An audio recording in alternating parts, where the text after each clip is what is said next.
J'accueille tout de suite mes premiers invités, Feriel de Riche, bonjour. Bonjour Thomas. Bienvenue chez vous en quelque sorte, puisque vous êtes la directrice de ce salon, la directrice du SUPCA. J'accueille également Stanislas Potier.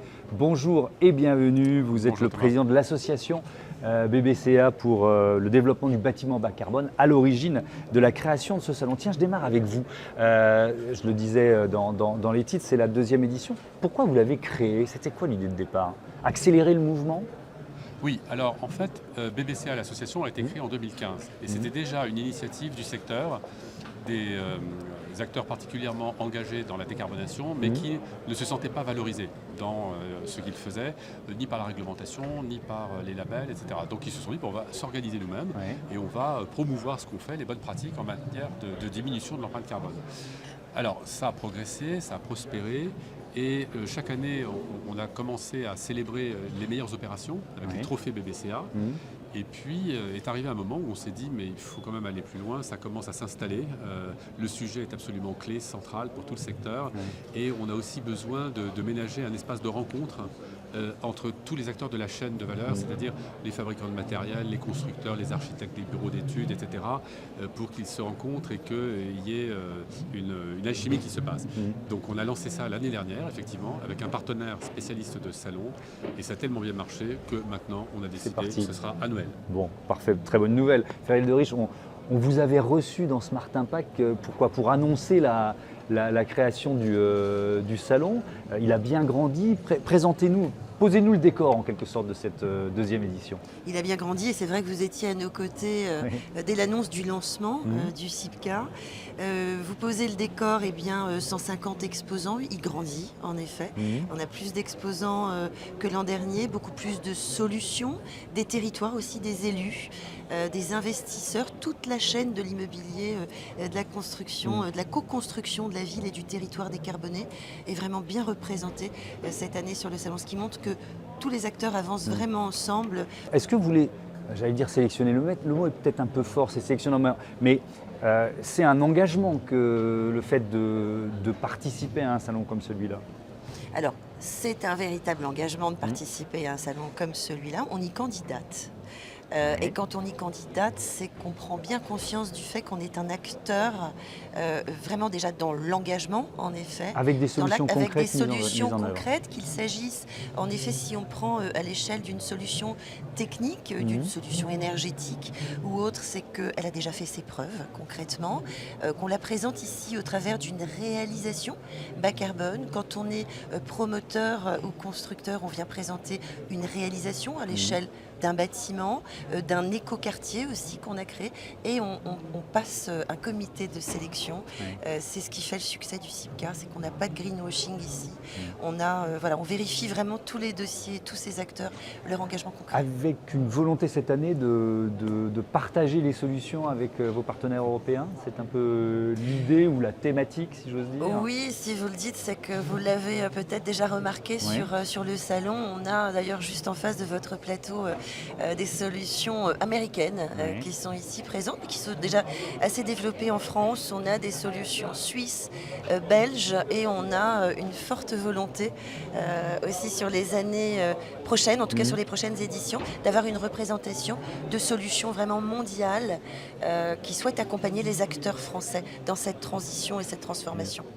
Stanislas Potier, ça représente quoi? 10% du secteur du bâtiment, le bâtiment durable aujourd'hui? Je n'en ai aucune idée. Pourquoi? C'est intéressant ça, parce que c'est difficile de l'évaluer, non, parce de que le je pense que c'est quantifier. difficile de... Il y a des acteurs majeurs qui sont engagés sur une partie de leur production. Certains ont pris des engagements chiffrés d'ailleurs. Par exemple, Dexity s'est engagé au moins 20%, etc. Bas carbone. D'autres sont 100% bas carbone. Vous en avez ici bien sûr, WO2, OUDA, etc. Et donc vous avez des fabricants de matériel aussi spécialisés. Vous avez des fabricants de matériel extrêmement œcuménique qui fabrique tout un tas de produits. Donc c'est difficile d'avoir un chiffre comme ça moyen. Je voudrais insister sur le point quand même que vous venez d'évoquer sur la sélection, parce que c'est très rare dans un salon professionnel. Et le résultat, c'est que quand on est ici, on se sent bien. C'est-à-dire que le voisin il n'y a pas de greenwashing, c'est une vraie solution, et on le sent dans l'atmosphère du salon. Il y a beaucoup de partenariats qui sont conclus sur le salon. Et l'international, vous aurez là, alors je me souviens plus si c'est aujourd'hui, demain, il y en a eu un peu hier, vous avez des architectes du monde entier, vous avez une ville suédoise qui présente ce qu'elle fait, qui est absolument remarquable, qui est clairement identifiée comme ayant une politique de décarbonation tous azimuts sur ce qu'elle fait. Et la Commission européenne, nous on lance BBCA, une initiative européenne qui permet aux acteurs qui sont actifs sur différents marchés immobiliers de l'Europe d'avoir un référentiel un peu tout terrain qui marche partout. Donc il y a une vraie expansion à l'international et à l'Europe. Parce que vous aviez lancé un label, je crois que c'était en 2016, premier label de mesure de l'empreinte carbone d'un bâtiment. C'est intéressant parce que sur tout son cycle de vie. Oui. L'idée, c'est de le faire grandir, ce label aussi. On est monomaniaque, donc on regarde une seule chose, c'est le carbone. On ne dit pas que c'est pas important de regarder la biodiversité. Bien sûr. On en parlera d'ailleurs ce soir avec des partenaires, mais on trouvait que c'était important de mesurer très bien le carbone, qui est absolument un enjeu central, lutte contre le changement climatique, et de le mesurer de façon totale pour le coup. Donc sur l'ensemble du cycle de vie du bâtiment, depuis les matériaux de construction, exploitation, rénovation lourde, fin de vie. Et donc la façon de fonctionner de l'association, c'est de voir comment on compte le carbone, comment on peut le diminuer, et de produire des référentiels et des labels. Et donc on a un label sur le neuf, un label sur la rénovation lourde, un label sur l'exploitation, comment au fil de l'eau je peux améliorer la performance carbone de mon bâtiment sans le rénover de façon lourde. Certains labels spécialisés, commerce, logistique, etc., hôtel. Maintenant une extension européenne et surtout très très intéressant aussi parce que c'est ça qui nous permet d'avoir les collectivités locales, label sur le quartier. C'est quoi un quartier bas carbone? Là, on ne parle pas d'éco-quartier, une notion un peu vague, etc. On est sur le quartier bas carbone. On a des métriques, on quantifie les résultats. Voilà. Et vous allez avoir ici sur le salon des premiers résultats de bêta-testeurs, si je puis dire, de quartier bas carbone. Et ce label Ferial de Riche, il sert de socle aux trophées qui seront remis ici au CIPCA? Tout à fait. Les trophées BBC, alors là c'est Stanislas qui à la fois organise, sélectionne, puisque c'est au travers de l'association BBCA et Bâtiments Bas Carbone. C'est vrai que c'est un événement qu'on accueille ici sur le CIPCA. La remise des trophées, un événement très très attendu. Est-ce que c'est forcément un salon de l'innovation quand on est un salon bas carbone? C'est-à-dire que c'est ce qui est principalement mis en avant? On ne se veut pas être un salon de l'innovation, mais il y a forcément des innovations. Quand on dit innovation, c'est nouveau, c'est découvrir. L'idée de ce salon, même si Stanislas vous en a donné la genèse tout à l'heure, c'est d'accompagner aussi, certes on sélectionne les acteurs qui sont présents sur le salon, mais c'est aussi d'accompagner celles et ceux qui sont dans cette transition et qui ont besoin de solutions. En ce sens, ils vont trouver de nouvelles choses, des innovations. Pour eux, c'est nouveau. Voilà, ils vont pouvoir intégrer ces solutions à leur démarche et à leur réflexion. On n'est pas un énième salon de la French Tech, donc il y a de l'innovation, comme vient de le dire Ferial. Il y a parfois aussi de la low-tech, on redécouvre des matériaux, des façons de faire qui peuvent être parfois antiques.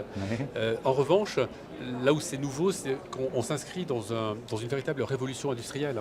Et il faut quand même changer la façon de produire, les produits, la façon d'habiter, de travailler dans un lieu, donc les habitudes de consommation. Et tout ça, ce sont des changements fondamentaux pour les business models de nos exposants. Donc on est à la fois sur vraiment quelque chose de très neuf, mais pas forcément de la new tech. Oui, j'ai bien compris. Avec ces chiffres, le secrétaire général à la programmation écologique qui affiche pour votre secteur des objectifs hyper ambitieux, émissions de gaz à effet de serre du bâtiment, ramenées de 64 millions de tonnes de CO2 en 2022 à 30 millions de tonnes en 2030.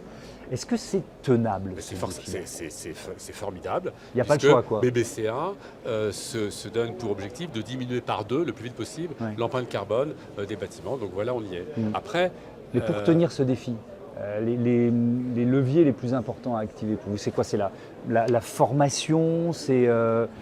Il y a des enjeux de formation, absolument. Parce que utiliser des nouveaux matériaux qu'on n'avait pas utilisés, il faut former les gens pour ça. Il y a un enjeu de structuration de la chaîne de valeur et d'approvisionnement. Aujourd'hui, vous avez des tensions sur les prix, parfois, où on dit, ce qui est vrai, que les matériaux biosourcés, notamment, peuvent être un peu plus chers que les matériaux classiques. Mais ça, c'est parce que la filière amont, c'est pas encore suffisamment organisée pour produire en quantité. Et en même temps, c'est intéressant parce que ça vous montre que l'économique va vite et qu'en aval, il y a une vraie demande et l'amont doit se mobiliser pour fournir cette demande. Donc, il y a vraiment des enjeux effectivement de formation et de généralisation, d'industrialisation des process. Un dernier mot. Là, je vais aller me balader je n'ai pas encore eu le temps, dans les allées. Je vais être surpris. Vous allez être surpris, oui, je pense, parce que vraiment toute la chaîne immobilière est représentée. On a, voilà, à toute échelle, à toute dimension, même au niveau des promoteurs immobiliers, vous allez découvrir, oui, une multitude de solutions, des territoires également très engagés. Je vous invite à aller découvrir surtout les matériaux. Comme disait Stanislas tout à l'heure, on en revient aussi beaucoup à d'anciennes méthodes et d'anciens matériaux. Voilà, et puis pour la formation, je voulais aussi rajouter ce point. La formation est importante. On ouvre les portes à la formation vendredi après-midi. Voilà, aux grandes écoles, on a une trentaine d'écoles partenaires. On met en avant aussi ce savoir-faire qui est celui du compagnonnage. On fêtera les 60 ans des compagnons du Mine-Orange demain matin. Voilà, eux-mêmes qui essaient d'attirer aujourd'hui vers ces métiers nobles.